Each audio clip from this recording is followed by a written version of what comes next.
Halo Sobat Katolik, kembali lagi bersama saya Sofronius Ronaldo Moe dengan NIM 23112409 dan ini teman saya Natalia Yosefina Mbuarata dengan NIM 2372140026. Oh iya Ronald, kira-kira di sini kita mau membahas tentang apa? Nah, di sini kita akan membahas tentang Yesus dalam budaya NTT, khususnya dalam budaya Sumba dan budaya Ngada Bajawa. Nah, teman-teman, tadi itu kami menceritakan sedikit tentang budaya Sumba dan budaya Ngada Bajawa. Nah, apakah jika teman-teman tertarik, maka tonton terus video kami dari awal hingga akhir. Jangan lupa menyaksikan. Oke teman-teman, tadi kan saya bersama Ronald baru menjelaskan tentang sebutan Yesus secara umum dalam budaya Bajawa dan Sumba. Nah, sekarang mari kita mendalami lebih dalam lagi tentang Yesus dalam budaya Bajawa dan Sumba. Tapi pertama-tama saya mau bertanya dulu kepada Ronald.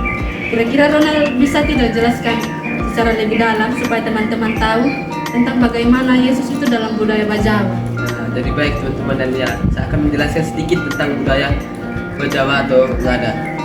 Dalam masyarakat Ngada, mereka memiliki Yesus disebut sebagai keilahian yang tinggi.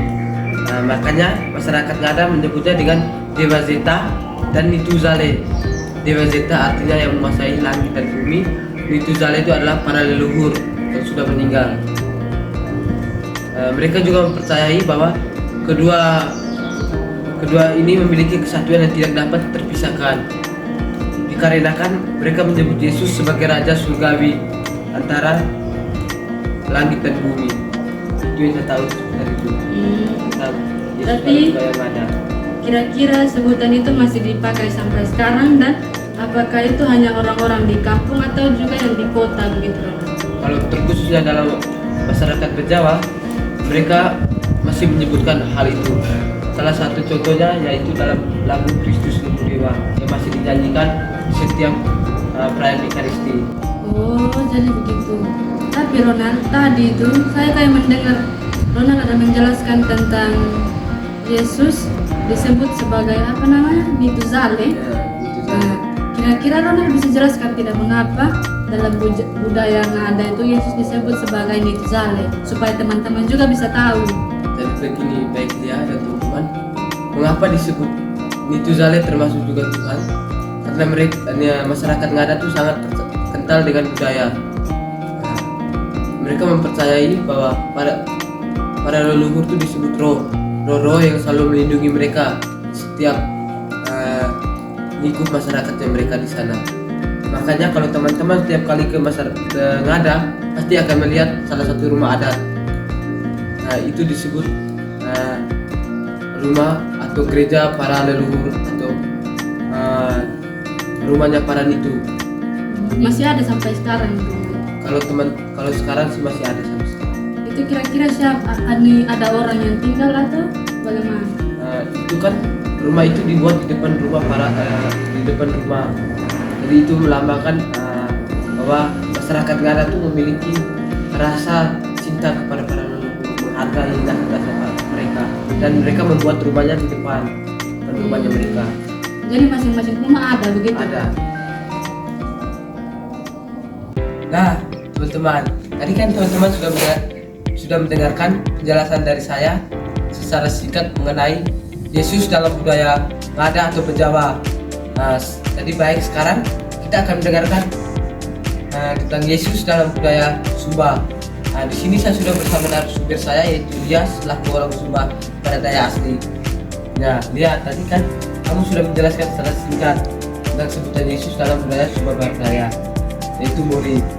Di sini saya ingin bertanya sedikit. Bisa kalian menjelaskan secara singkat sejarah Yesus mengapa bisa disebut sebagai Mori dalam budaya atau untuk keseluruhan budaya Sumba? Oke, baik teman-teman. Jadi kan Ronald bilang dalam budaya Sumba Yesus itu Muri, tapi setahu saya Muri itu kayak sebutannya secara umum, termasuk mungkin juga teman-teman di Sumba Barat biasa sebut Yesus sebagai Muri kan. Misalnya kayak ada lagu yang Muri, oh Muri itu kan. Tapi Sumba Barat Daya sendiri itu, setahu saya sebutan Yesus itu ada 3 macam, yaitu yang pertama Amarato, Amaata, dan Amamarapu. Di mana Amarato itu artinya anak raja. Nah, gelar Amarato ini menekankan tentang keilahian Yesus sebagai putra Allah Bapa. Sedangkan kalau Amamarapu itu artinya anak leluhur. Gelar ini menghubungkan Yesus dengan tradisi leluhur Sumba, menunjukkan bahwa Yesus itu adalah sumber kehidupan dan keselamatan bagi semua orang yang menganut agama Katolik itu. Nah, sedangkan yang terakhir kan Amaata. Amaata itu artinya anak manusia.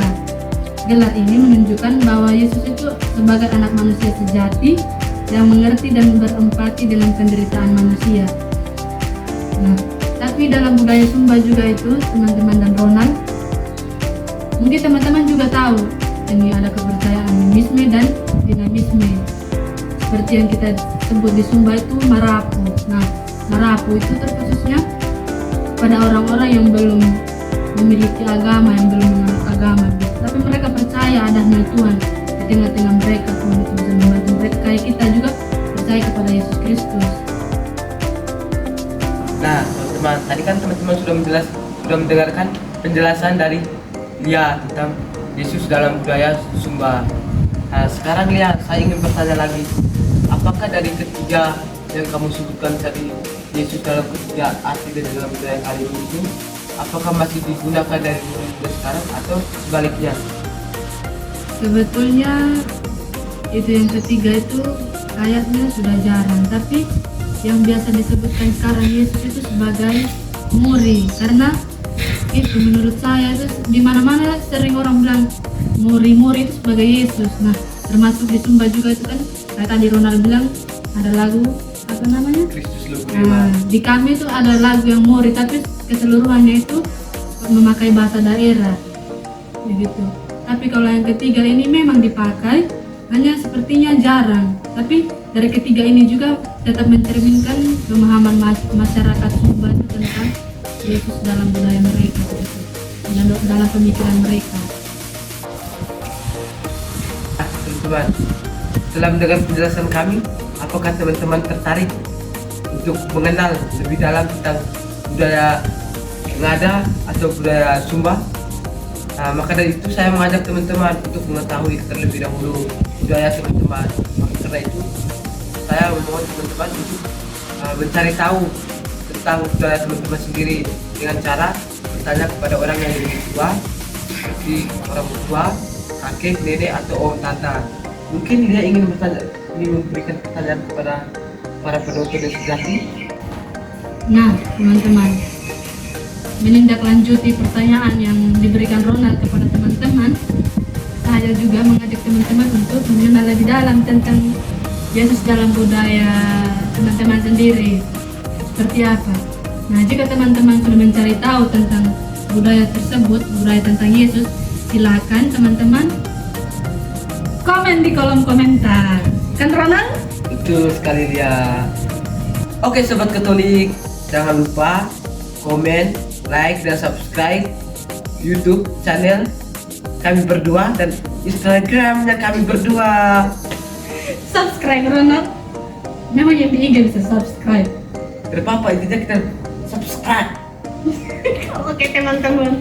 Oke teman-teman, bye Begitu dulu bye. ya, kita punya penjelasan tentang Yesus dalam budaya. Jangan lupa kolom di kolom komentar. Bye bye.